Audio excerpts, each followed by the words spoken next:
James Warren Jones, or Jim as he was known, had the power over his followers that ultimately led to over 900 of them losing their lives in a mass murder/suicide, a total that outside of war and terrorism is the largest number of deaths that can be attributed to a single person in modern day history. At times you will wonder why seemingly intelligent individuals could be so drawn in by this man that they were willing to die for him. And as with most serial killers, it all started with his childhood. Let's take a look at the mind of Jim Jones.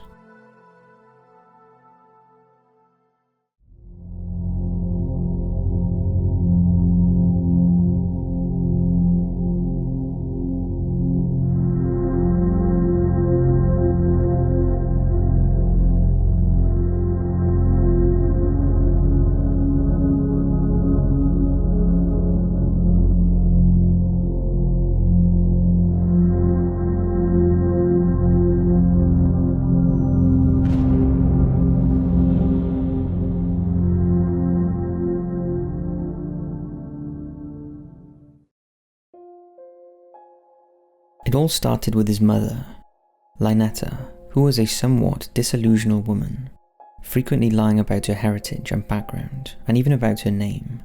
She was actually named Lynette.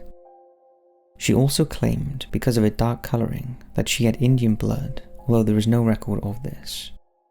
She was a firm believer in spirits and reincarnation, and maintained in a previous life she was a very important woman, and in her present life she would replicate that. Although things didn't quite pan out like that, and by the time she was pregnant with her first child, both her parents were dead, and she was already on her third marriage to John Henry Jones, a World War I veteran. John had been caught up in a German gas attack that damaged his lungs and left him disabled for the rest of his life. John was older than Lynetta, although it's not known exactly by how much, as she also lied about her date of birth. When Lynetta married John, she believed she was marrying into a prominent family, and she expected to lead a pampered life, but she couldn't have been more wrong. The only thing the Jones family did provide was a small farm in Crete, Indiana. However, the newly married couple were hopeless farmers, and John had to supplement their living by working on the roads, a job that made his lung condition worse, leaving him with little or no energy to work the farm as well. And with her husband barely able to speak, life was lonely for Lynetta. This wasn't helped by her inability to socialise or be accepted in the community. Her cursing and smoking in public drew unapproving stares from the locals. Things would only get worse when Lynetta fell pregnant, and on May 13, 1931, she gave birth to a boy they named James Warren Jones. A child she later claimed was her destiny to give birth to, as he would become a great man. The financial pressure on the new family and John's failing health meant they lost the farm and moved to rented accommodation in nearby Lynn. The house was sparse but adequate, and although John was well liked by the locals, Lynette was not. Although the biggest thing that set the family apart from almost everyone else in the area was their refusal to attend church on a Sunday, and it was only the good name of the Jones family as a whole that kept them from being completely ostracized by the community. When little James was young, the wider Jones family financially supported John and Lynette, but as soon as he went to school, that stopped. So in the fall of 1936, Lynette had to find a job. The family had a gloomy existence. By now, John was too sick to work and barely spoke, and his wife worked in a factory but thought she was better than that, which added to her growing resentment and frustration about how her life had turned out. They soon became known as the odd couple, but it seemed not as odd as their son was becoming. For much of his younger years, young Jimmy, as he was known, was neglected. His mother was not maternal and his father was too ill to care for him. Jimmy was often left wandering the streets when his mother was at work, and she regularly locked him out of the house until she returned. Luckily, his aunts and the community in general looked out for him and fed him when he was hungry. Jimmy was always polite and thankful for their generosity, and he built up a bond with the women in the community who wanted to mother him and look after him. One lady in particular had a huge influence on him. Her name was Myrtle Kennedy, a very kind but deeply religious woman who took her faith to the extremes. Her husband was pastor at Lynn's Nazarene Church. Nazarenes were a Christian sect that had traditional views on social behaviour and frowned upon dancing, drinking and swearing. They require women to cover their arms and legs at all times to avoid the sinful lust of men. Myrtle was also renowned for trying to recruit locals to her church and claimed if they joined, they had guaranteed glory in the next life. As Jimmy had no faith, she saw him as a perfect candidate for her church. And as Jimmy gratefully accepted the pies she baked for him, she seized the opportunity to preach the good word of Jesus to him. Before long, the little boy was attending the church every Sunday, accompanied by Myrtle, and he soaked up the idealism like a sponge. However, Jimmy was keen to learn about other faiths and started attending Methodist, Quakers, and Disciplines of Christ services, and was baptized by the ones that required it. This practice was unheard of in the deeply religious community of Lynn, and just reinforced to the residents that Jimmy Jones and his family were weird. Although Myrtle was deeply hurt that he was not devoted to the Nazarenes, even from his early ages, Jimmy was able to explain away his actions, and she believed every word he said and still doted on him. For the rest of his life, Jimmy stayed in contact with Myrtle Kennedy, the woman who introduced him to religion.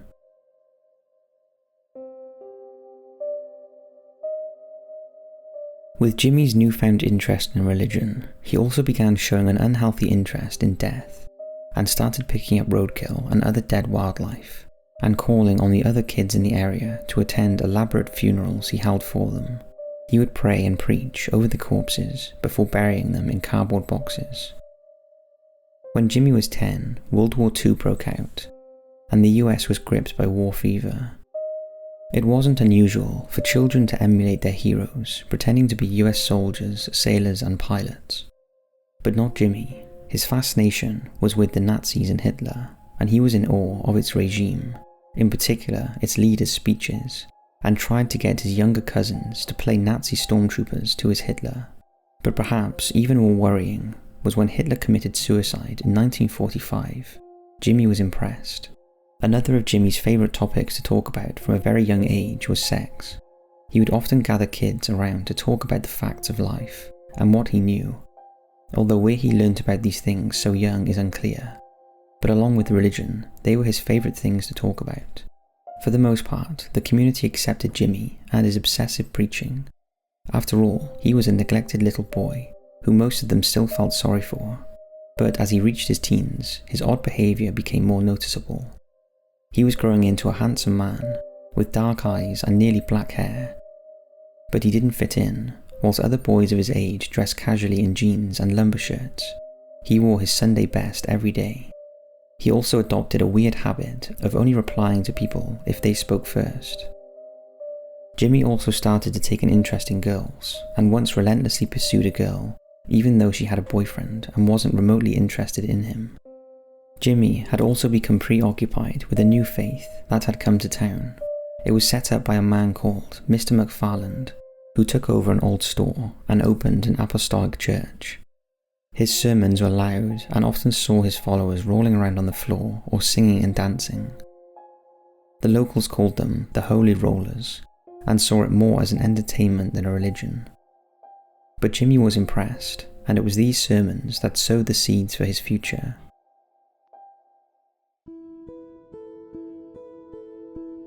In 1948, Lynette finally left her husband. After 24 years, she'd had enough and moved to Richmond with Jimmy to be near her new lover. Jimmy had little love or compassion for his father, who he falsely accused of being violent towards him and his mother.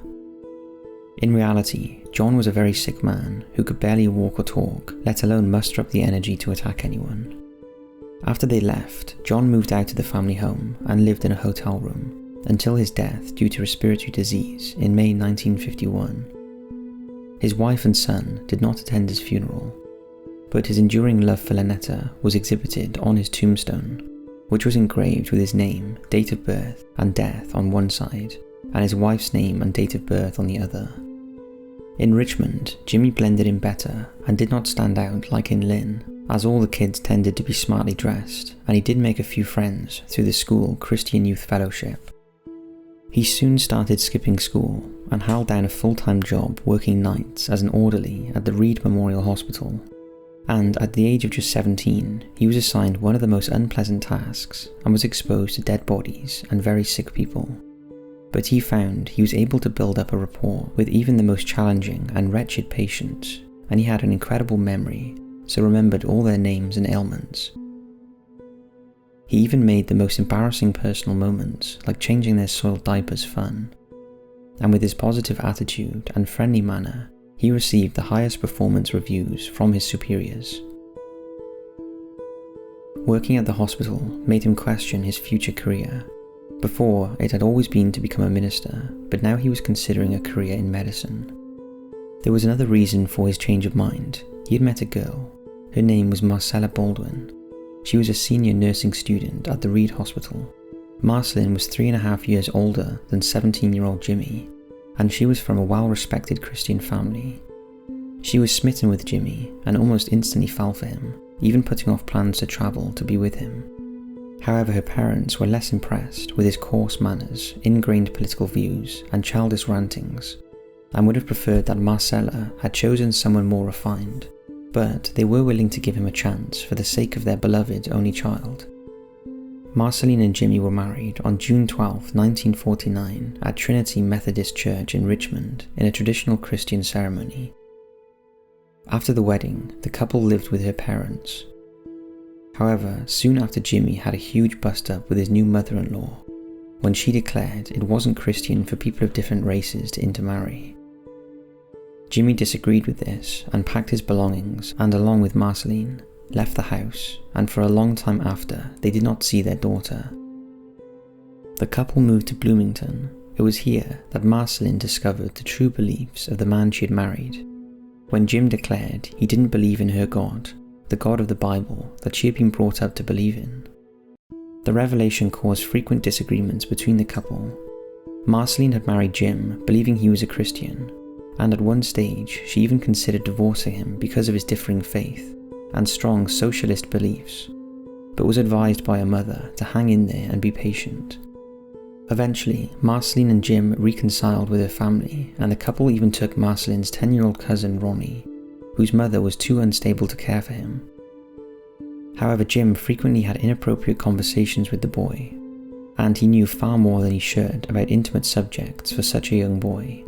Jim also constantly badmouthed Ronnie's mother, which he didn't take too kindly to. And when the couple asked him to accept them as his parents, he refused, something Jim took as betrayal of his and Marceline's kindness. Marceline was left devastated when Ronnie refused their adoption offer, and it wasn't long before they turned to another child that Jones had met whilst at Somerset Church. Her name was Agnes. She was 11 years old, however the background of how she came to live with the Joneses is a mystery. Shortly after adopting Agnes, Jim became drawn back into the Methodist Church. He had previously voiced his disdain about their teachings, but realised they had changed their stance and now embraced a new formal social belief that supported the elevation of poverty, the right of collective bargaining, free speech, prison reform, and most importantly to Jim, racial integration. This new commitment for the Methodist Church prompted Jim to declare that he intended to become a Methodist minister, a move that greatly pleased his wife and her family. As part of his search to find a church that would accept him as a student pastor, Jim and his family started attending services at black churches. Jim loved this environment, and despite usually being the only white family in attendance, he was in his element, singing, dancing, and participating in the often tactile sermons. The family made lots of new friends and enthusiastically joined in.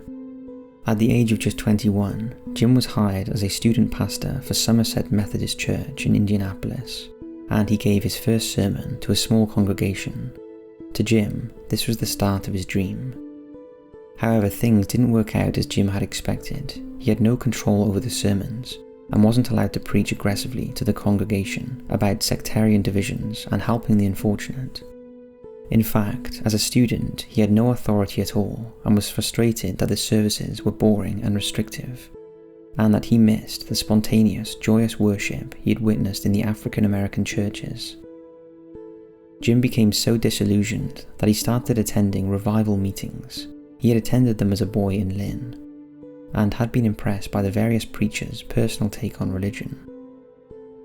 There were no restraints at these events that varied in size from speakers in a park to organised events in larger venues. Jim had also witnessed the money that could be made from some of the most popular preachers, whose followers flocked to listen to them and freely gave up what little money they had, through collections made on the day. However, Jim was smart. He knew he could not just wade in and start preaching at these events. He needed to learn his craft. So he started to regularly attend prayer meetings and healing services in the small towns around Indiana, Ohio, Illinois, and Michigan. And using his near photographic memory, he noted what worked and what didn't. He realized his biggest draw was healing. This involved driving out demons, curing cancer and other diseases, making the blind see and the lame walk by either the laying of hands or by appealing loudly to the Lord. The most successful healers were guaranteed fame and fortune, and Jim believed he had the ability to join them.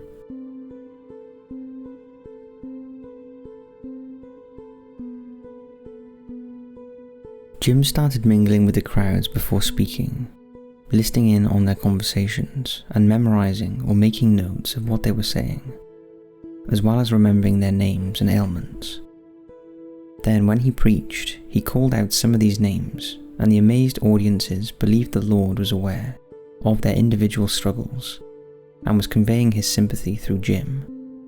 He would then assure them that God was looking out for them and would intervene to cure them. The audience were flabbergasted that this man, that they had never met before, who knew all this personal information about them, passed to him by God. Even his wife, Marcelina, was amazed, and word spread on the revival circuit about the young preacher with God-given powers, who could read minds and offer comfort from the Lord himself. Then he got an even bigger breakthrough when preaching in Columbus. He told the congregation that a little old lady dressed in white called him over and said to him, "I perceive you are a prophet. You will be heard all around the world, and tonight you shall begin your ministry." That night, as he always did, he called out the names of those who he'd eavesdropped on, and miraculously they healed. Or at least they thought they had. Even Jim had no explanation of how that happened.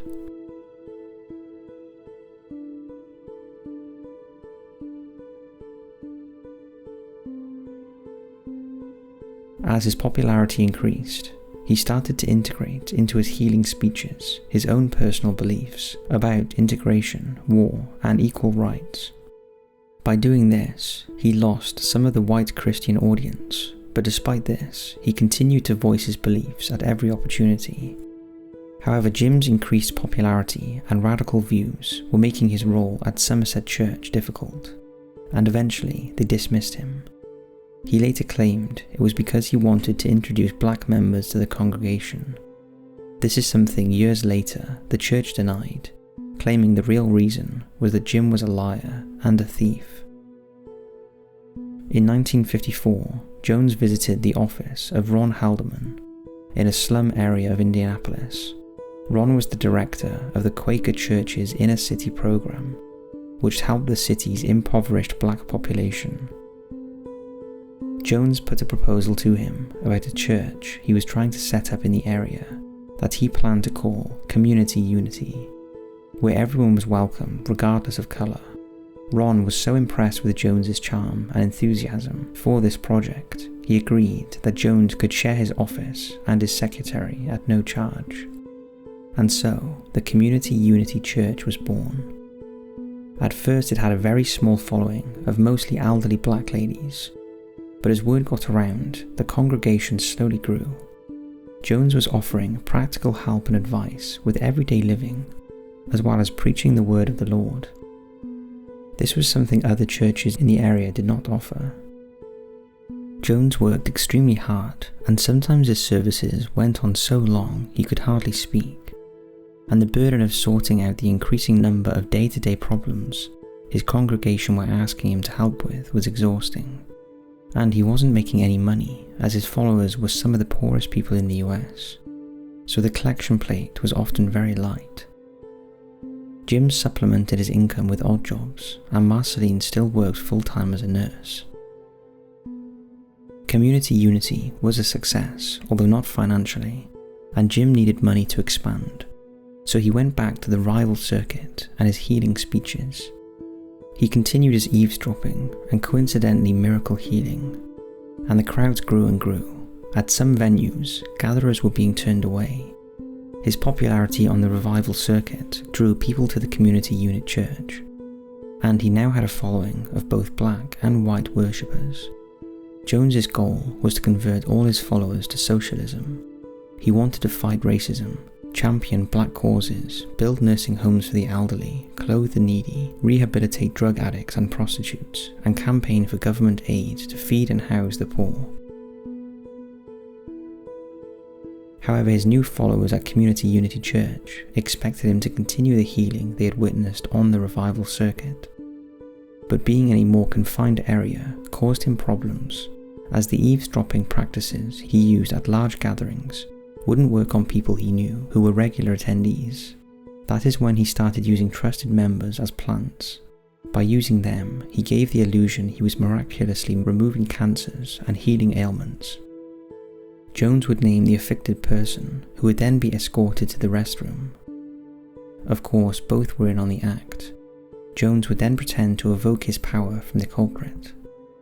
The affected person would then emerge from the bathroom with an assistant holding a bloody, foul-smelling mass in a cloth, claiming the cancer had been passed while in the bathroom. The so-called cancer was in fact chicken offal that had been allowed to rot for a few days. To his congregation, Jones had performed a miracle. Other methods Jones used was the healing hands, the practice of placing hands on those suffering and demanding the aches, pains and tremors go away. On some occasions, this inexplicably worked. If it didn't, Jones blamed the sufferer for not being a believer. As word got out about the Joneses' healing powers, people abandoned their regular churches and joined Community Unity. The congregation got so large that Jones purchased a building in a rundown part of Indianapolis that could hold at least 700 people. He funded the purchase through collections made at his out-of-town healing sermons. Jones named the new church the People's Temple, spelt without the apostrophe, as that symbolized ownership. Over the next few years, Jones's following grew, and he and Marceline also took over several nursing homes to house elderly patients from the community who had no one to care for them. The scheme had the added benefit of receiving government payments. These homes brought in a sizable income for the couple. They also opened a free cafe where poor members of the community could eat for free. The People's Temple was also welcoming a growing number of families with children, and through his sermons, Jones was already exhibiting power over his congregation, even indirectly influencing their voting habits in local elections. Jones now had the influence over people he had been looking for since a child, and his socialist dream was being realized. Jim and Marceline were keen to display their devotion to racial harmony, and in addition to Agnes, who had proved to be a difficult child, they decided to adopt more children, and Marceline proposed adopting multiple children of different races to create a rainbow family. However, Indiana wasn't quite ready for that. Never in their history had a white couple adopted an African American baby, so instead the couple travelled to California and adopted 2 Korean orphans, a 4-year-old girl they named Stephanie, and a 2-year-old boy they named Lou. Not long after the 2 children arrive, Marceline finds out she is pregnant, but tragedy was not far away. In May 1959, Jim took his congregation and 3 children for a weekend outing to Cincinnati Zoo.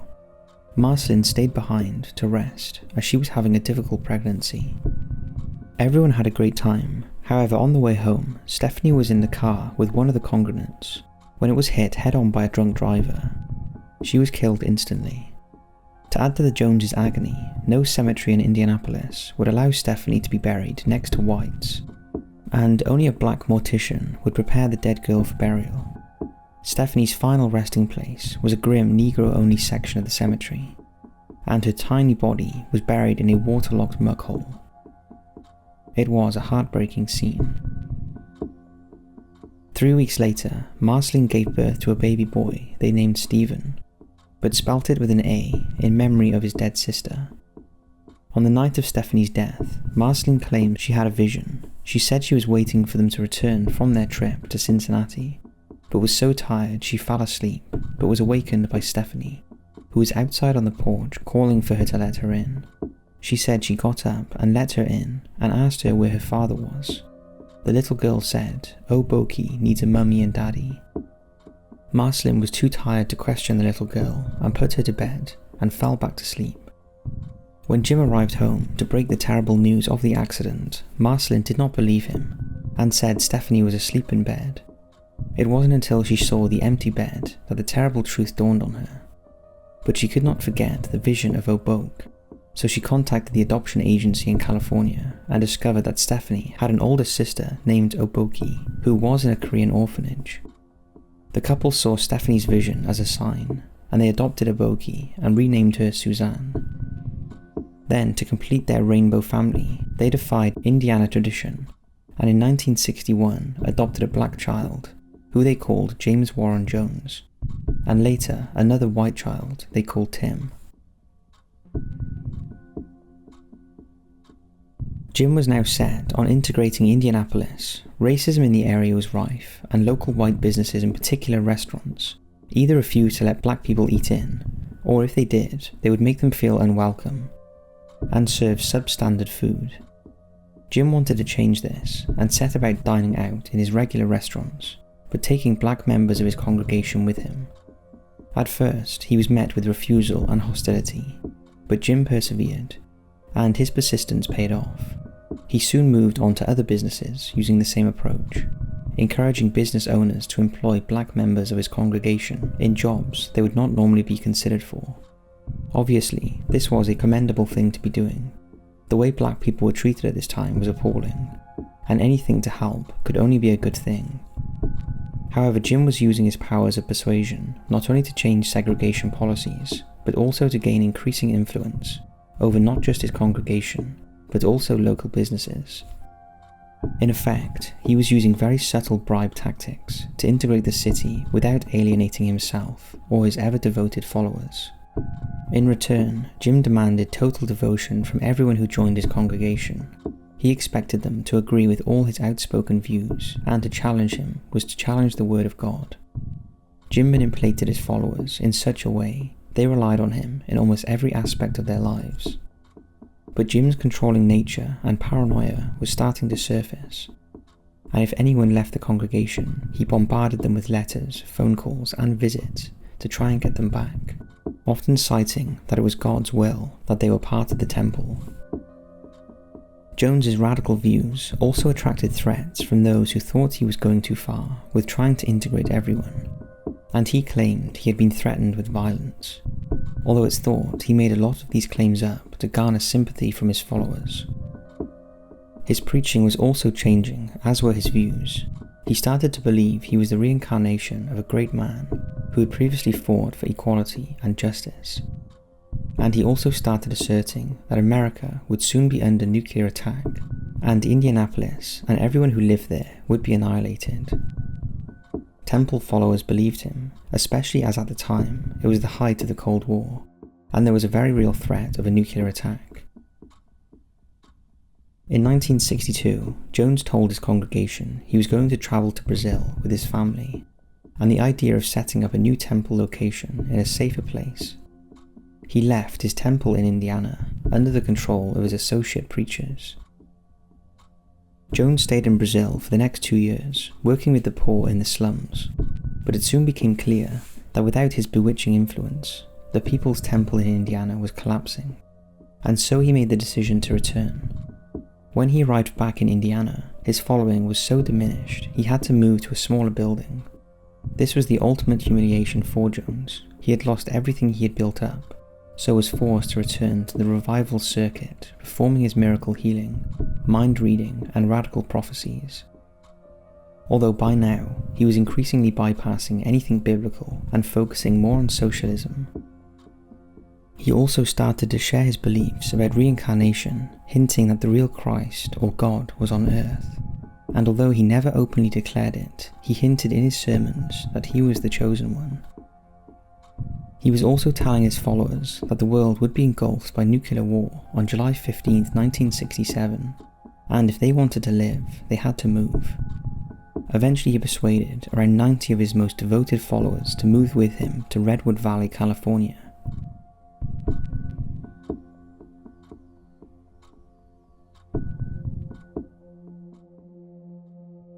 It was during his time in California that Jim Jones started an affair. He had always been attractive to women with his charm and good looks, and in recent years, Marceline had developed an ongoing back problem. But instead of sympathizing and looking after his sometimes bedridden wife, he instead sought sexual gratification elsewhere, and he had no shortage of admirers. But he chose 24-year-old Carolyn Moore Lighton, the married daughter of a pastor. Carolyn and her husband were devoted followers of Jim Jones, and Carolyn in particular was in awe of Jones, hanging on his every word and belief in social justice.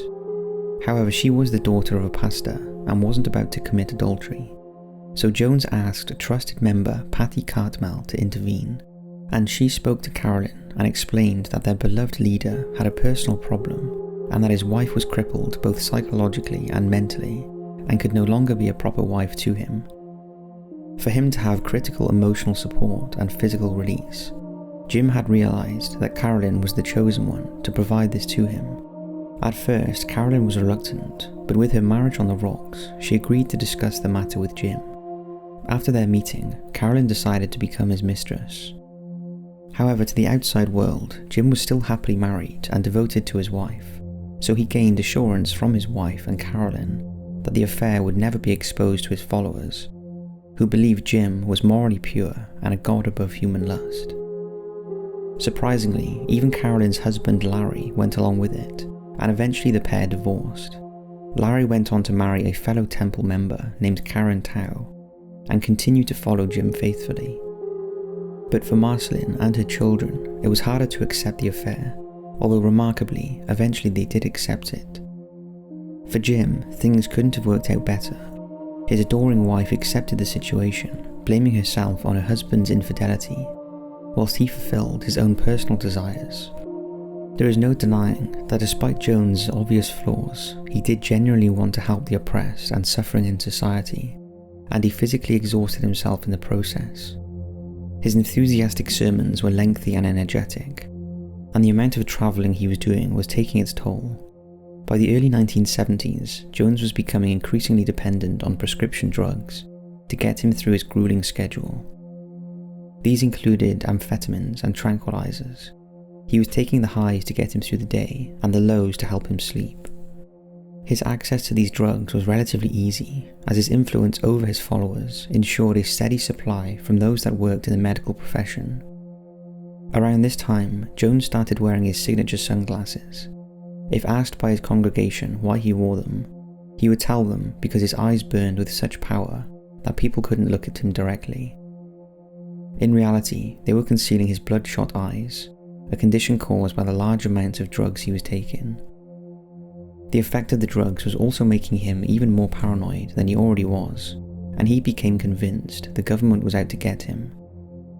He convinced his followers that he was on their hit list, so to protect himself, he enlisted a squad of armed bodyguards. As well as the paranoia, Jones was also developing an insatiable appetite for sex, and he started seeking liaisons with members of his congregation. Jones would choose whatever woman he wanted, regardless of whether they were married or not, and as servants to the temple, they willingly obliged. Jones made no effort to keep these liaisons from his long-suffering wife, or his mistress. He even pursued Carolyn's ex-husband's new wife, Karen. Jones was now also crossing the line, as some of his conquests were underage, and at least one was just 14. Jones also occasionally had sex with men, even though he forbade any of his followers from taking same-sex partners. One of his conquests was a lady named Grace Stone. Her husband Tim was a follower and also a good friend of Jones, who gave him legal advice and was heavily involved in the movement. However, after her liaison with Jones, Grace fell pregnant and gave birth in 1972 to a son called John Victor. After his birth, Tim did something extraordinary. He signed a document claiming that the real father of John Victor was not himself, but was instead Jim Jones. In the affidavit, Stone said that he had entreated Jim Jones to father a child with his wife Grace because he himself could not, and because Jim Jones was the most compassionate, honest and courageous human being the world contains. The signed affidavit was witnessed by Jones's wife Marceline, but to this day it raised doubts as to John Victor's true paternity. It was a move that was instrumental in the tragedy that later unfolded at Jonestown, and it ultimately cost the little boy his life. Grace left the temple in July of 1976, but entrusted her son to the care of several temple members. She felt it would be best for John Victor, and while she was frightened for her own well-being, she later explained she wasn't for her sons. But how very wrong she was. The revelation about her husband fathering Grace's child was the final straw for Marceline. She'd met a man and planned to leave Jones, but he couldn't let that happen, not because he loved his wife, but because of how it would look to his followers and the outside world. And so, with a mixture of vile threats and blackmail, in which he used the children, he gave Marceline no choice but to stay for the sake of the children she adored. It's said that Marceline remained unhappy but resilient for the rest of her life. Over the next few years, Jones's following increased dramatically, and People's Temple used a fleet of Greyhound buses to recruit members from around the region. Jones regularly travelled to other states to give sermons and recruit temple members, and eventually he opened branches in San Fernando, San Francisco and Los Angeles. All members were expected to give up a substantial portion of their salaries to the church, and were encouraged to reduce their personal property, such as clothes, furniture, and luxury items, and donate them to the needy. This was a way to demonstrate their commitment to the cause, and Jones himself started wearing second-hand clothes instead of the smart suits he used to wear. The movement was now making substantial amounts of money. Jones was selling photos of himself at sermons for $5 each, and purchasing one guaranteed the owner immunity from disasters such as assault, fire, or cancer. However, these so-called blessed photos only protected the owner from one disaster, so Jones encouraged his followers to purchase multiple photos to protect them from their individual fears. Jones was so convincing that many people purchased several photos at a time to protect them from a variety of events and illnesses. Jones also continued to insist he was being threatened and his life was in danger, but this was just a stunt for an extraordinary stunt he planned to carry out at his church in Redwood. Jones arranged for someone to shoot him outside the building in front of his congregation. As the shots rang out, Jones slumped to the pavement covered in blood in what looked like a successful assassination attempt. Many of his followers were convinced he was dead, and even when he sat up and gestured to them he was okay, they still believed their great leader wasn't going to make it. Nevertheless, that evening, it was announced there would be a service as usual, and as the mourning followers filed into the church, they were convinced it was for the announcement of Jones's death. However, instead, Jones came bounding out, declaring a miracle, saying he had been healed. He then showed the congregation a small mark on his chest where he had been shot. He also held up the bloodied shirt he had been wearing at the time of the shooting.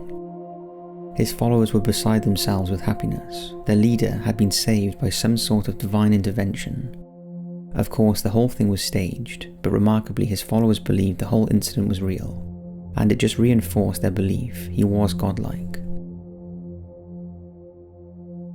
Jones was also increasingly reminding everyone of the inevitable nuclear war. This increased in intensity in the wake of the Watergate scandal, and Jones started telling his followers that he had an escape plan.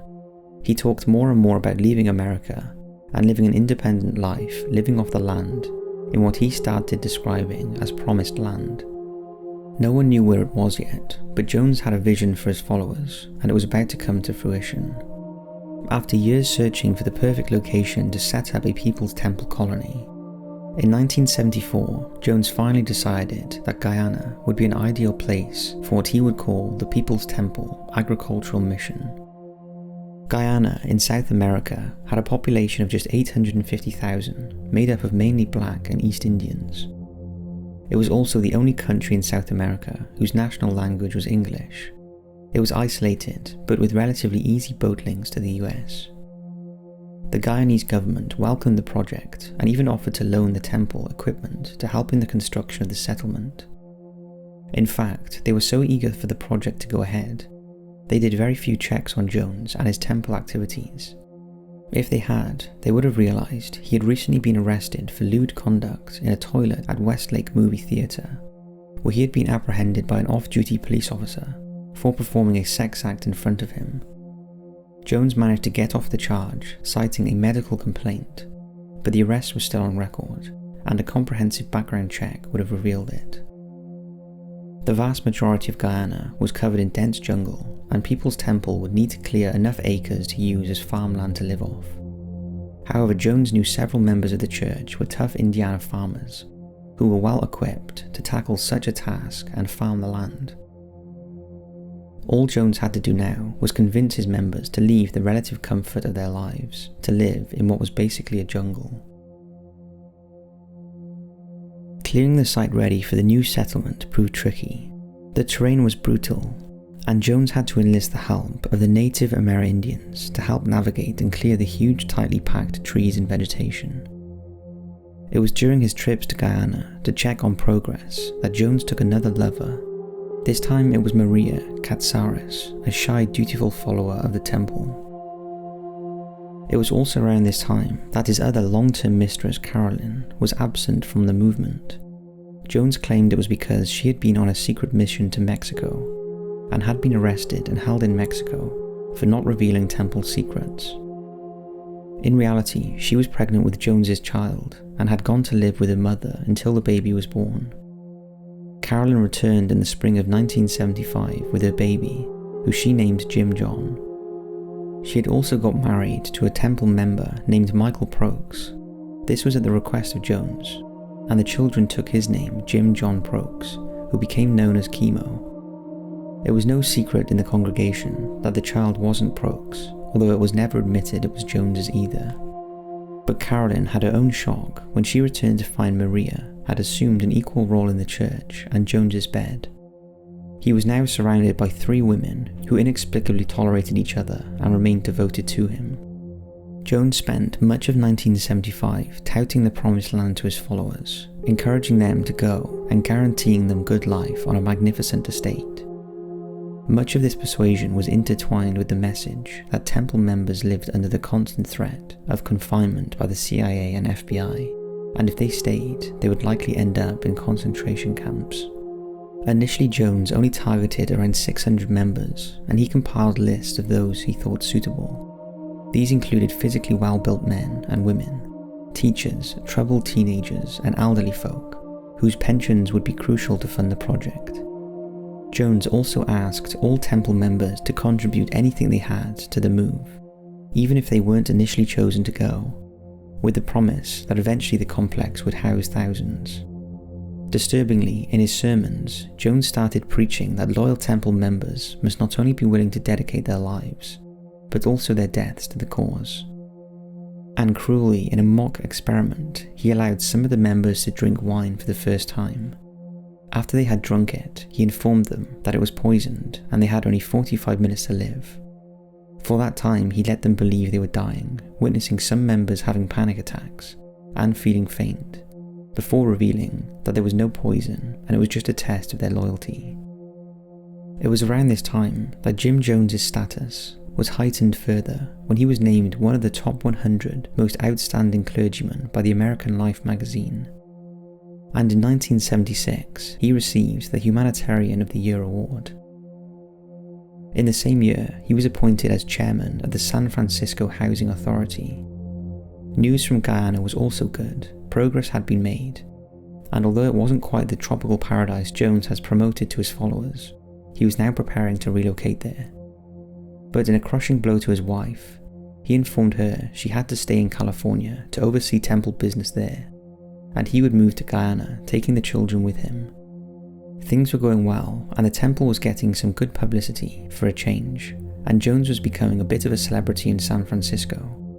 He even secured a private meeting with Jimmy Carter's wife during his presidential campaign in 1976. Jones later went on to tell his congregation that when Jimmy Carter became president, he was considering appointing him US Ambassador of Guyana.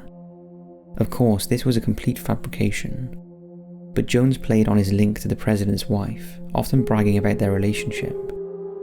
In reality, her meeting with him was just out of campaign courtesy.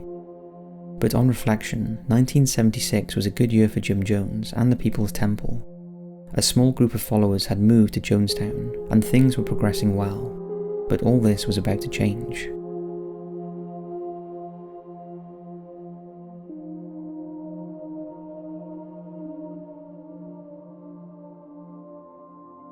"1977 started badly for Jones. He was furious that his daughter Susanna's marriage had failed, and her husband Mike Cartmel defected from the church, quickly followed by Suzanne, who cut all contact with her father. Marceline had fallen ill and had to give up her job, losing valuable income. There was, however, better news from Jonestown. Things were progressing well, and the first batch of settlers were preparing to relocate. But by May of that year, things started to change. Inexplicably, Jones started accelerating members' migration to Jonestown, and he hustled at least 500 members out of the US to settle in Jonestown. Jones had become acutely aware that some of his high-profile defectors had started to talk. Since his move to San Francisco, the People's Temple and its activities had come under intense media scrutiny, and Jones's illicit activities were about to be exposed in an article written by reporter Marshall Kilduff. The contents of the article included allegations by former temple members that they were physically, emotionally, and sexually abused. In addition to this damning article, a man named David Kahn, a private individual, was initiating a government investigation into Jones's activities. Kahn had friends who had been temple members, and they had confided in him about the fake healings, beatings, sexual assaults, child abuse, frauds, and other crimes committed by Jones and his aides. These disaffected members included Alma and Deanna Martle. They were former top aides to Jones, who had defected in 1974 after Jones beat their daughter Linda 70 times with a paddle for a minor infraction. The family later changed their surname to Mills to void the power of attorney they had earlier given Jones. The added media pressure and potentially damaging accounts from former People Temple's members prompted Jones to flee to Jonestown much earlier than expected, and in July of 1977, under cover of night, Jim Jones made his way to San Francisco Airport and flew out to Jonestown. Shortly after his arrival, Kilduff's article was published in New West magazine with its full damning portrayal of Jim Jones, and it was clear he would not be returning in a hurry. Because of the hurried influx of members to Jonestown, housing at the site had become a problem. Initially, members were supposed to be gradually moved to this complex as more cottages were built, as they were only designed to house 6 people at the most. But the hundreds of members sent over in just a few months meant that shelters had to be hastily constructed to house them. This meant other parts of the camp, such as clearing the jungle, and other crucial tasks were neglected. A lot of the new arrivals were disappointed to arrive in a crude jungle environment, with cramped living conditions, instead of the tropical paradise Jones had promised them. But such was their commitment to the cause, they accepted their circumstances, and lived fairly harmoniously until Jones arrived. As soon as he arrived, he took control. He controlled the work, finances, and even couples' relationships. All incoming and outgoing mail was read by him, or one of his close aides, and only glowing descriptions of an idyllic life in Jonestown were allowed in outgoing mail. Jones had Carolyn and Maria as his confidants, and he also managed to order plenty of drugs into camp to feed his habit. Newcomers continued to pour into the already overcrowded camp, with the cottages now housing as many as 12 or more occupants. Toilet facilities were holes in the ground, and toilet paper was scarce, with most resorting to using leaves. Showers were cold with contaminated water and restricted to 2 minutes per day per person. Of course, Jones had the much nicer living quarters and facilities and lived comfortably with Carolyn, Maria, John Victor and Chemo, and he had access to a fridge, fans and a telephone. Initially, money was tight, the land did not yield many crops and donations had dried up, so the settlers started manufacturing wooden toys and selling them in local markets. There were now over 900 settlers in Jonestown, and feeding them became a problem, so rice became the staple for most. In light of the physical abuse allegations back in the US, Jones devised a different method of punishment for settlers who broke the rules. He called it the learning crew, and rule breakers slept and ate separately from the rest of the group, and they had to run everywhere. Additionally, none of the other settlers were allowed to speak to them or look at them.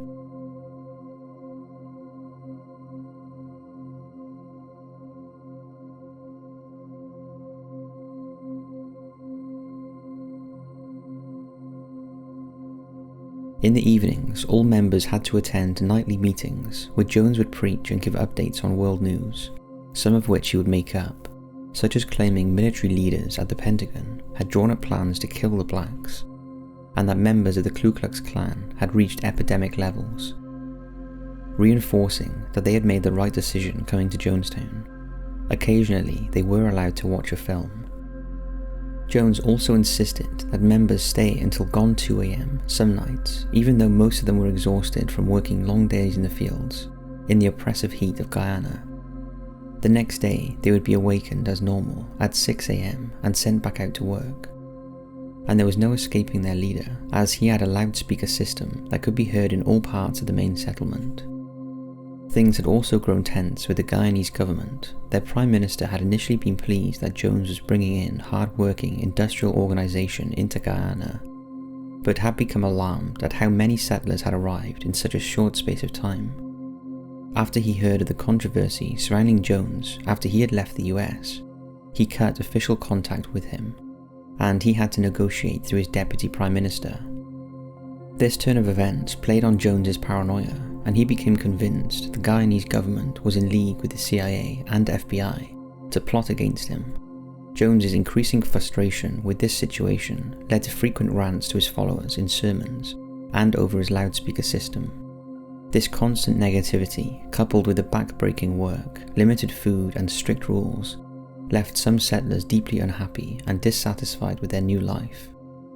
But they found it impossible to escape their situation, as Jones was in charge of their passports and their money. Despite the appalling conditions, most of the followers apparently chose to stay at Jonestown. It's thought that because at least a third of the settlers were elderly black people who have lived through the worst racism in the US, they believed their life at Jonestown was better than going back and facing it all again. Especially as Jones had insisted conditions in the US were worse than ever for the black community. The other third were brainwashed adults who worked like slaves for Jim Jones and believed he was some sort of god, who they worshipped and believed in, despite the conditions. They now found themselves, and their support for him was unwavering, or so it seemed. But it wasn't all bad. The children in particular were well cared for and attended classes. There were around 300 children at the camp, either brought there by their parents or born there.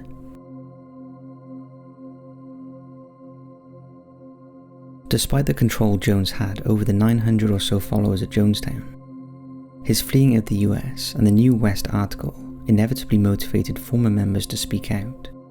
They no longer felt the immediate threats of Jones, and defiantly came forward to testify about Jones's sexual abuse, staged healings, paranoid preachings, and violent discipline. And the press started to seek out more and more former members in a movement headed by Alma and Deanna Myrtle. They set about rescuing members from Jonestown who they suspected were being held there against their will.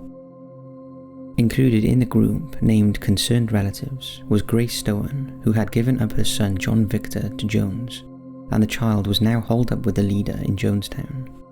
On April 18, 1977, she went to court in San Francisco to formally request custody of her son, and in November of that year, she was awarded physical custody of the child.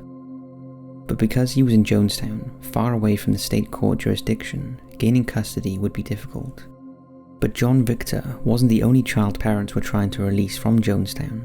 Others were also trying to rescue their children, who they felt were being held under duress at the camp. Even the father of Jones's lover, Maria, tried to get his daughter to leave, but his attempts to meet with her didn't go well, and after he did finally meet with her in Guyana, she was hostile towards him, later accusing him of physical and sexual abuse, both of which were untrue and suggested by Jones to get her father to back off. However, it had the opposite effect, and Maria's father became even more determined to expose Jones and the practices of the People's Temple. Jones faced another problem late in 1977. His wife Marceline, worn down by trying to defend her husband in the US, flew to Guyana to be with her husband. But for Marceline, it was not the reunion with her husband she expected. She found him cohabiting with his two lovers in a luxury lodge, while she was banished to a small cottage on the compound, slightly better than the others, but certainly not luxury. But as always, she accepted the situation and still made frequent visits back to the US to defend her husband and the church. However, she was not daft, and she started moving money around into different accounts so as to protect her children if they ever wanted to get out of Jonestown. Apparently, Jones was made aware of this, but chose to take no action against his wife.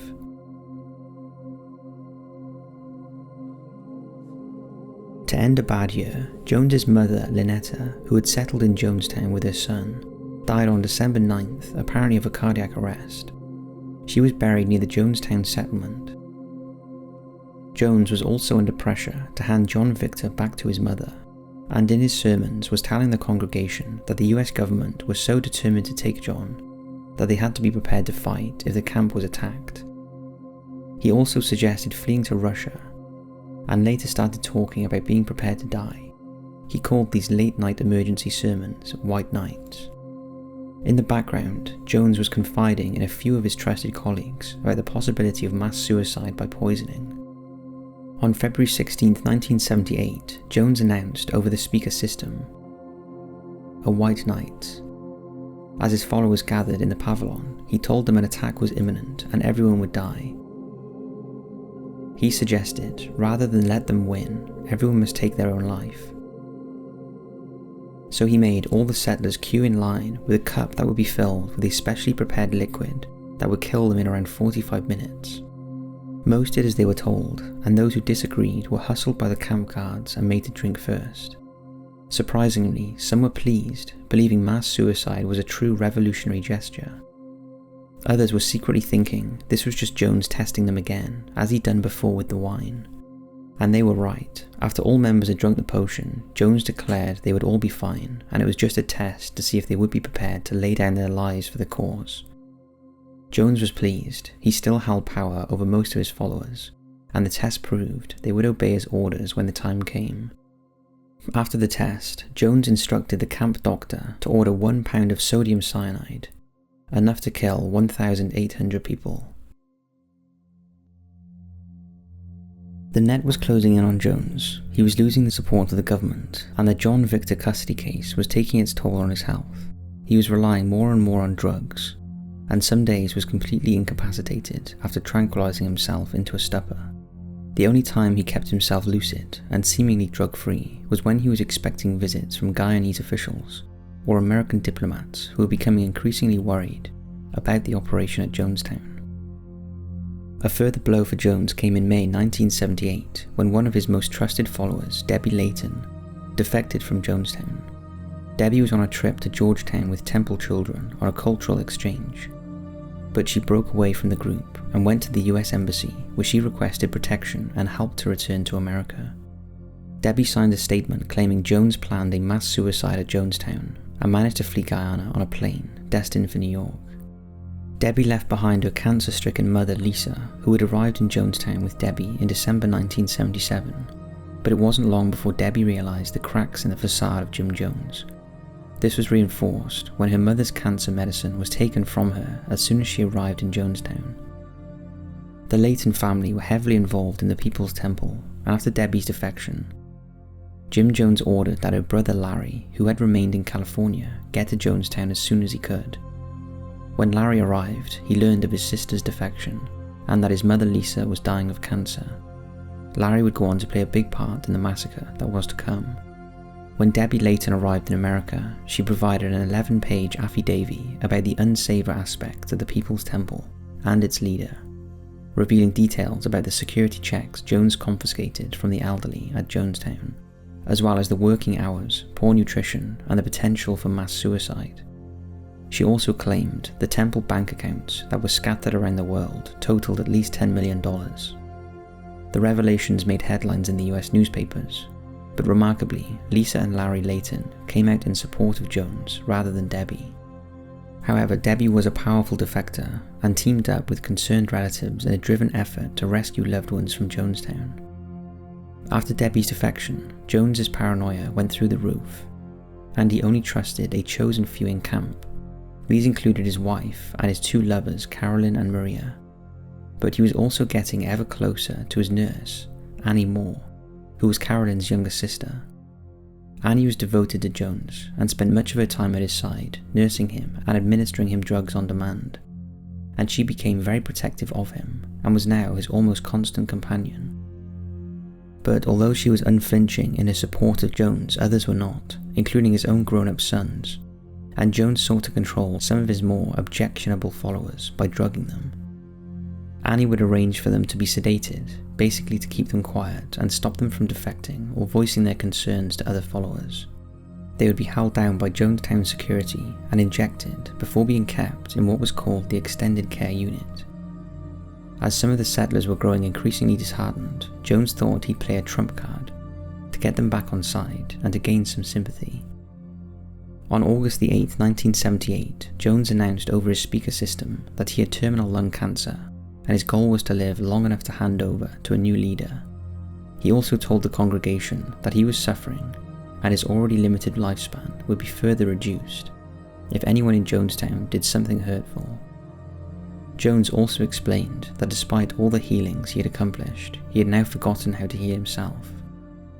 The announcement horrified most of his followers, and despite the diagnosis being completely untrue, something a doctor later confirmed, Jones kept up the facade, and even his sons believed he was dying of cancer, and any upset might shorten his life further.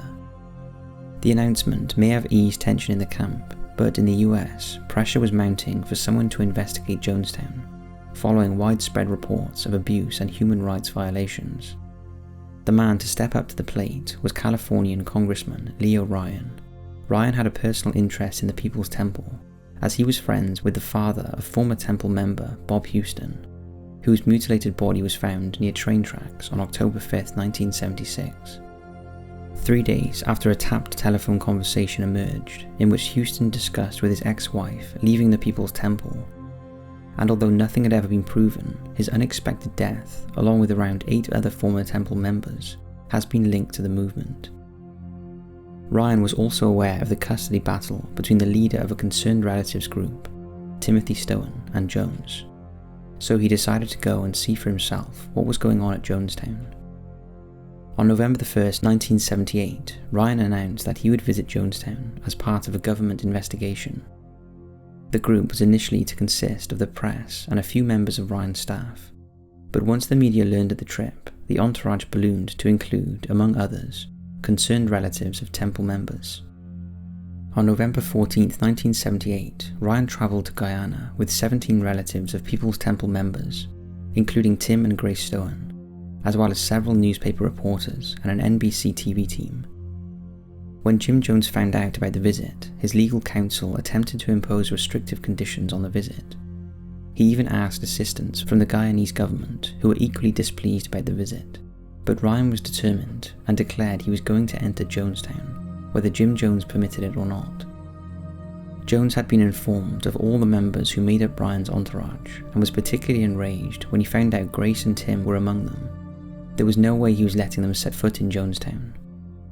For 3 days, Ryan continued to negotiate with Jones's legal counsel and held hurried meetings with embassy personnel and Guyanese officials to try and gain access to Jonestown. But Jim was adamant no visitors, and he holed himself up in his cottage, communicating only by phone.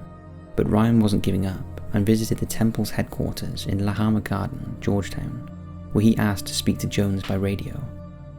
Sharon Amos, the highest-ranking temple member present, told Ryan that he could not, because his visit was unscheduled, But when Ryan noticed that at the temple's headquarters there did not appear to be any religious pictures or prayer observed, he questioned whether the People's Temple was a church at all.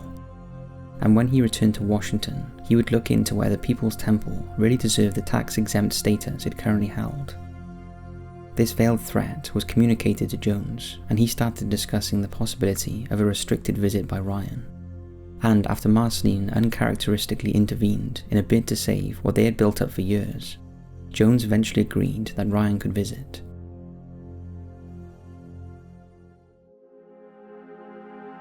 On November 17th, Ryan's entourage, made up of his legal advisor, Jackie Spear, his deputy chief of mission, Richard Dyers, and Neville Annenborn, Guyana's Ministry of Information, along with 9 journalists and 4 concerned relatives representatives, boarded a small plane for the flight to an airfield at Port Katuma, a few miles outside of Jonestown. After deplaning, the passengers were met by several grim-looking Jonestown settlers, and they were told only Ryan, Spear and Doyer would be allowed to make the journey by truck to Jonestown, accompanied by People Temple's lawyers.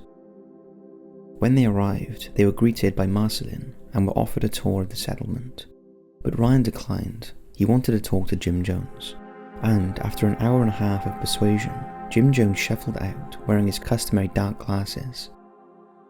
Ryan explained to Jones the best way to end the controversy surrounding Jonestown would be to let the rest of his entourage in, so they could see for themselves the operation.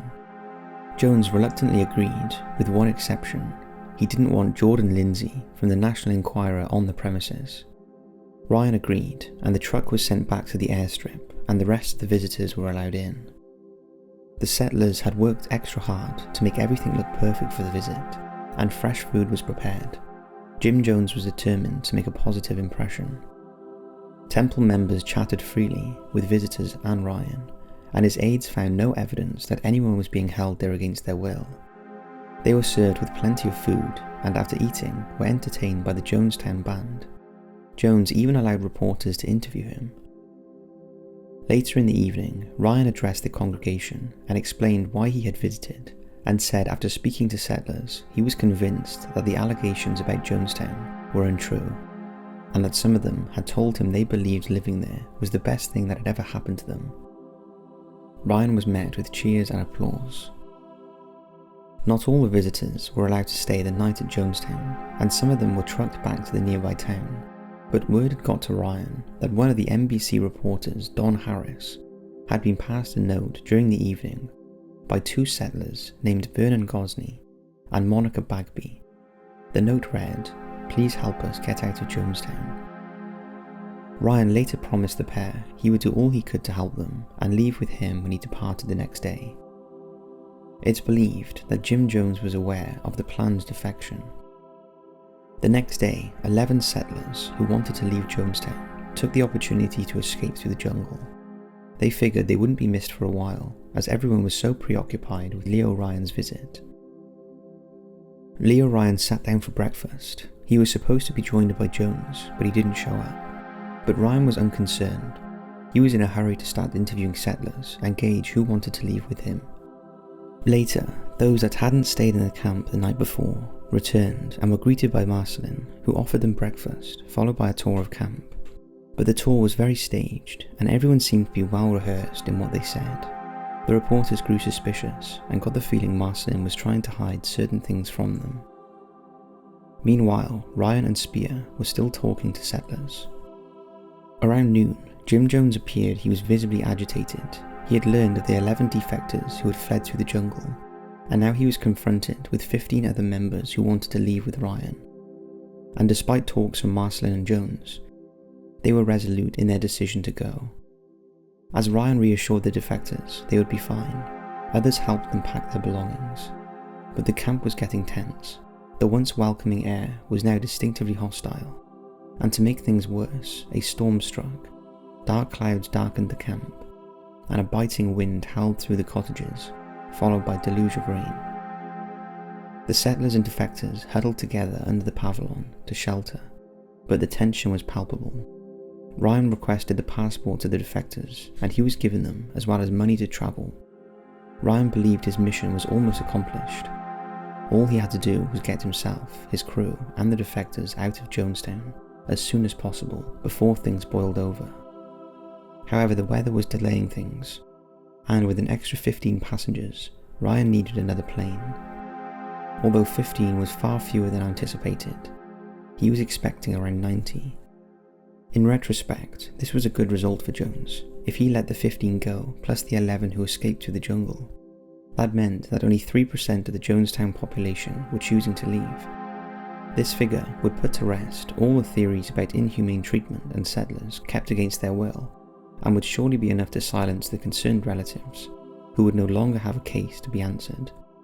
Nevertheless, Jones did not see the defection of 26 followers as redemption. He took it as a personal betrayal, and was deeply offended. Their disloyalty marked the beginning of the end in his twisted, paranoid mind.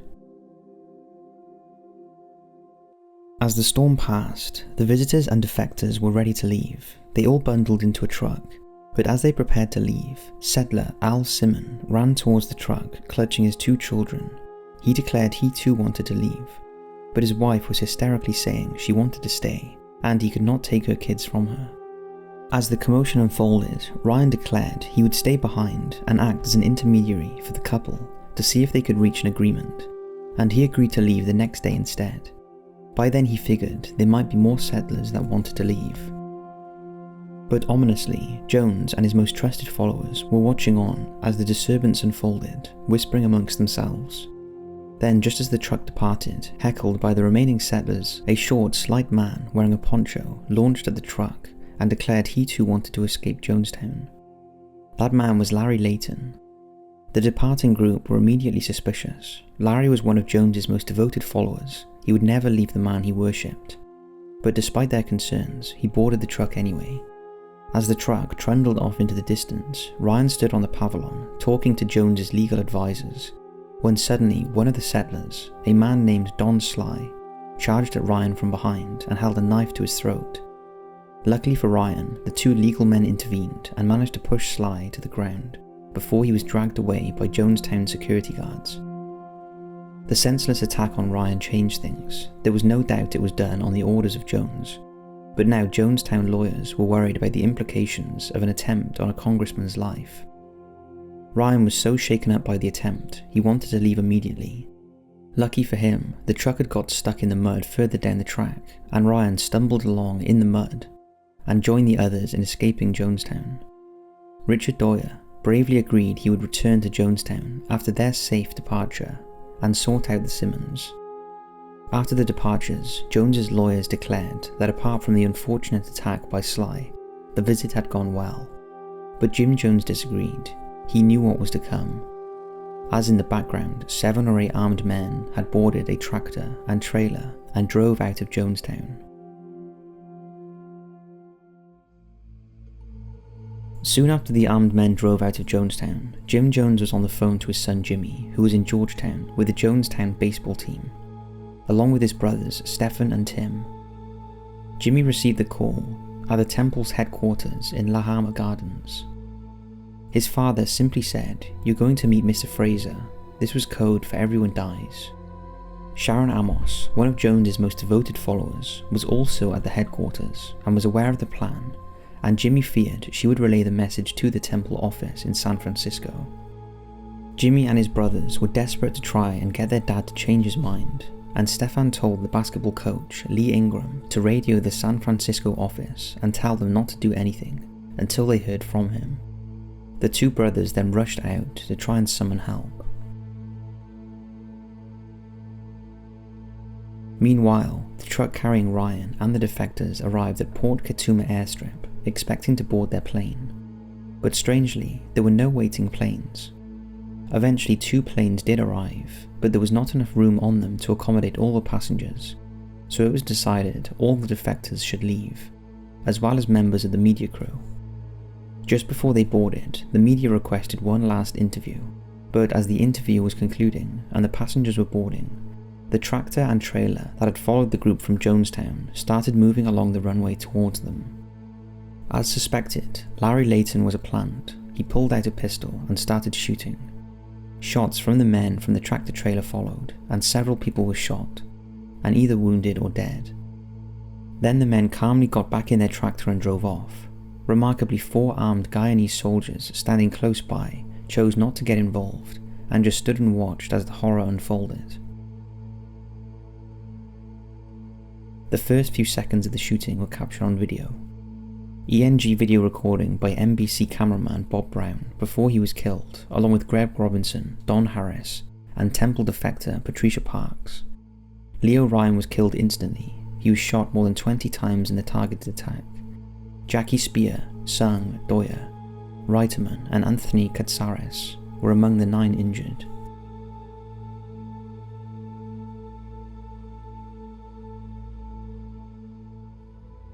Back in Jonestown, Jim Jones's son Lou announced a meeting.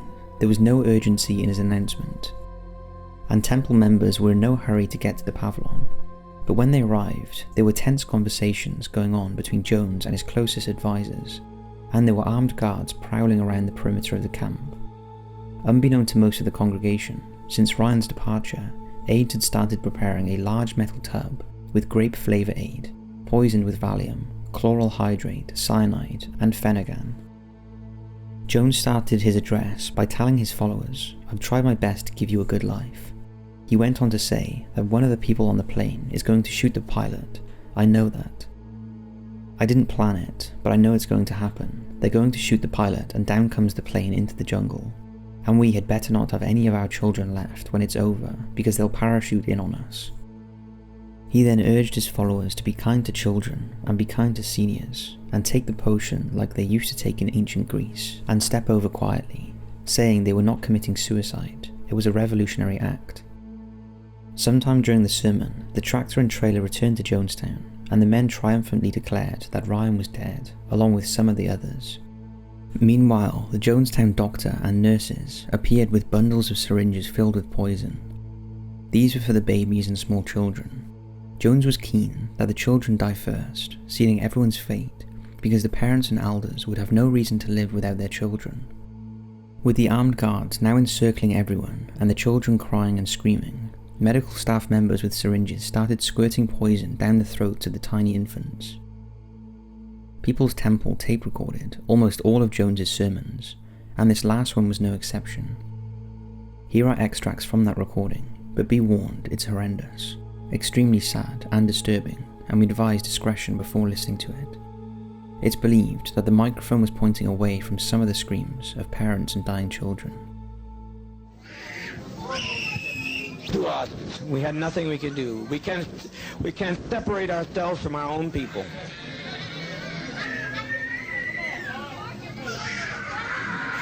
For 20 years laying in some old rotten nursing home.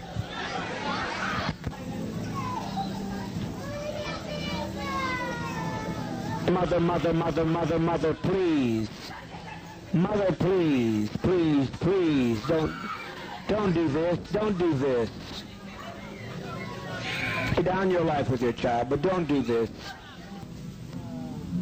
Free at last. Please, keep your emotions down, keep your emotions down. Children, it will not hurt if you'll be quiet, if you'll be quiet.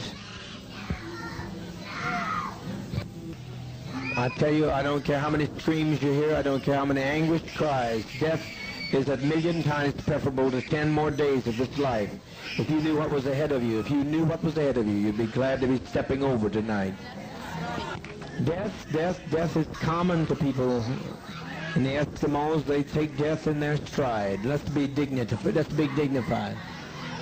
If you quit, tell them they're dying. If you adults would stop some of this nonsense, I call on you to quit exciting your children when all they're doing is going to quiet rest. That was the sound of hundreds of children being force-fed poison by their parents and Jonestown members, and this raises one of the most difficult questions about this tragedy. How could one man have so much control over his followers that he could cause loving parents to annihilate their own children in the most brutal way? Despite what Jones told his followers, there is nothing painless or instant about death by cyanide. As the children had the poison syringed into their mouths, they would have convulsed and foamed at the mouth before struggling to breathe and finally losing consciousness. It was a horrendous, frightening way to die. In another twist, Jones's wife tried in vain to stop her husband. She screamed at him, "You can't do this." However, Jones knew how Marceline lived for her children, so he led her to believe her 3 boys who were with the basketball team in Georgetown had also carried out his instructions, and were either dead or about to die. He knew Marceline would not want to live without her children. Unbeknown to her, her 3 sons were desperately trying to stop the tragedy, but had been unable to get any assistance from the US Embassy in Georgetown after the guards heard about the airstrip shooting. They also weren't able to prevent Sharon Amos from killing herself and her children back at Temple headquarters in Georgetown, as when they returned after trying to get help, Sharon had taken her children, Leanne 21, Krista 11 and Martin 10, into a bathroom where she killed Krista and then Martin. She then asked Leanne to assist in killing her, before Leanne turned the knife on herself. All 4 were found dead in a pool of blood. Back in Jonestown, as night started to close in, the screams had gone, and the camp was deathly silent.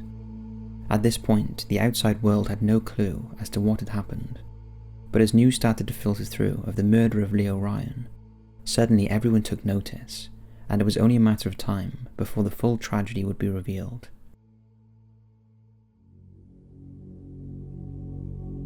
On Sunday, 19th of November 1978, Guyana Defense Force troops entered the Jonestown complex.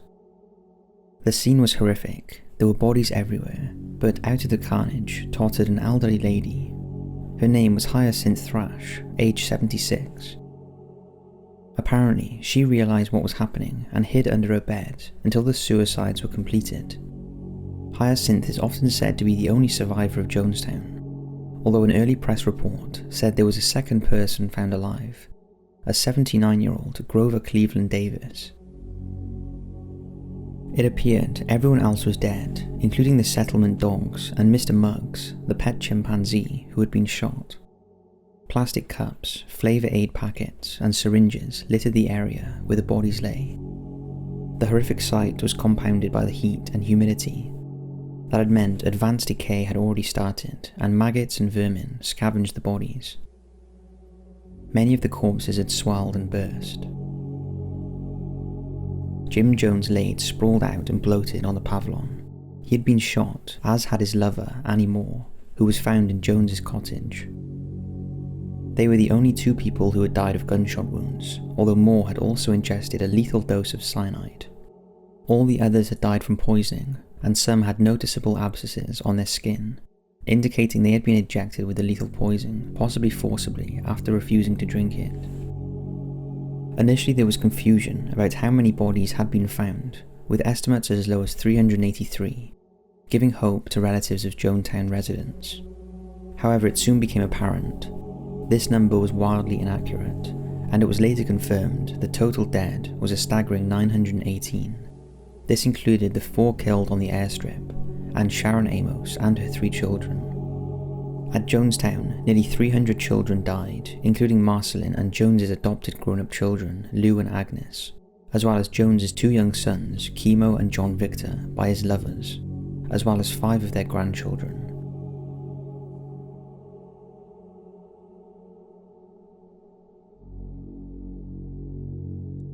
As well as Hyacinth Thrash, only 87 original Jonestown members survived the atrocity for various reasons.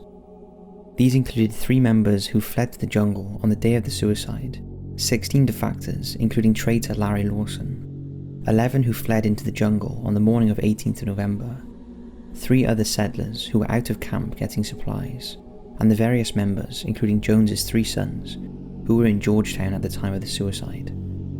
The most important witness to the tragedy to survive were Tim Carter, his brother Michael, and Mike Prokes, who were in Jonestown when the suicide instruction was given. Fortunately for them, they had been dispatched by the Jonestown leadership to carry money to the Soviet embassy in Georgetown as the tragedy was unfolding, and Tim Carter actually witnessed his wife and son die from ingesting the poison. These 3 were called upon to identify Jonestown residents, although sadly, due to decomposition and spotty, if no dental records, over 409 were never identified.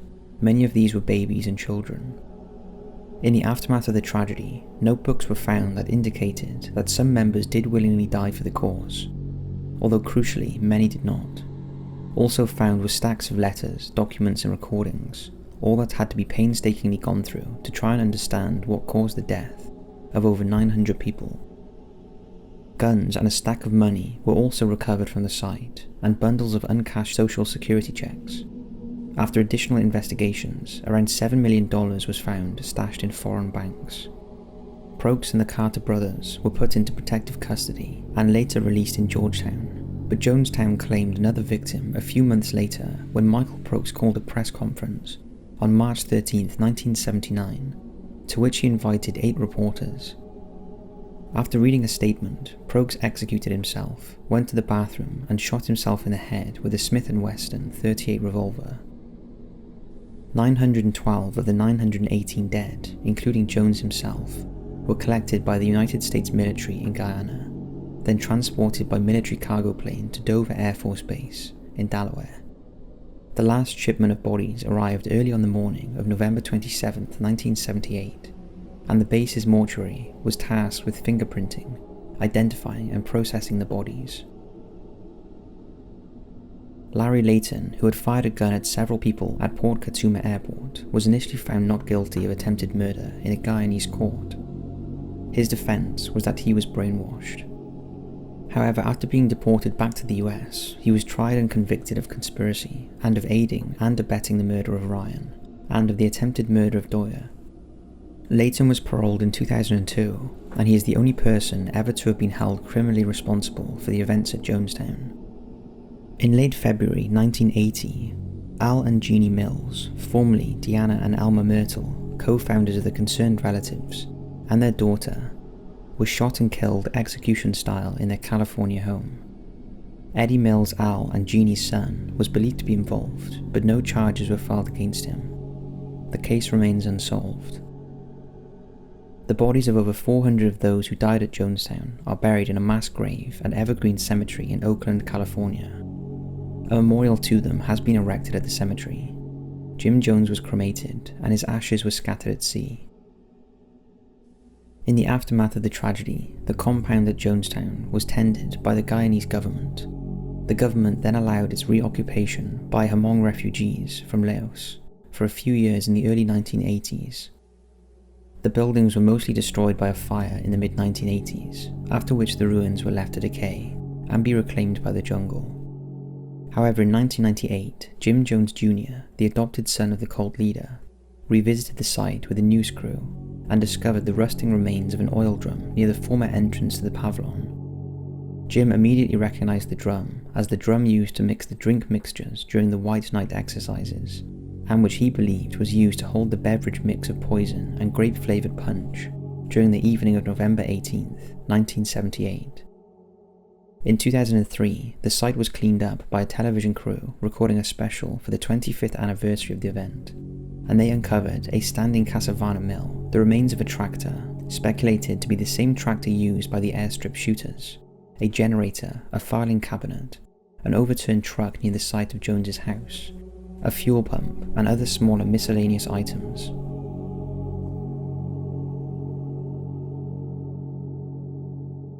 Jim Jones leaves no legacy. The People's Temple has long since disbanded, but it did draw attention to the cult ritual, and in recent years there have been laws formed limiting the rights of religious sects, so that the government can intrude if they feel the cult may pose a threat to citizens or themselves.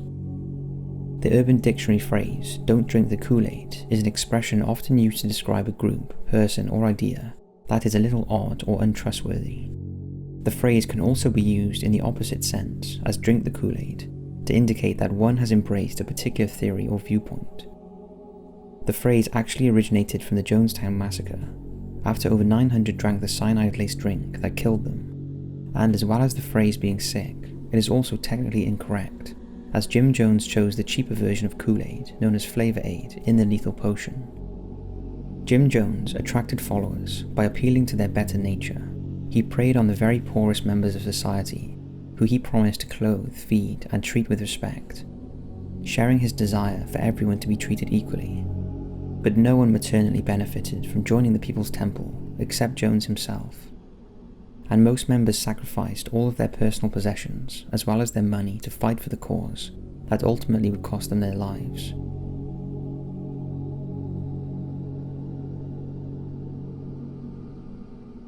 Jim Jones's powerful hold and influence over people will live on in people's minds, not in a positive way, but as a reminder of how a manipulative religious leader, no matter how positive they may seem, can be extremely dangerous. Writing this documentary has been harrowing, and all of us here extend our sincerest condolences to anyone affected by the evil of Jim Jones.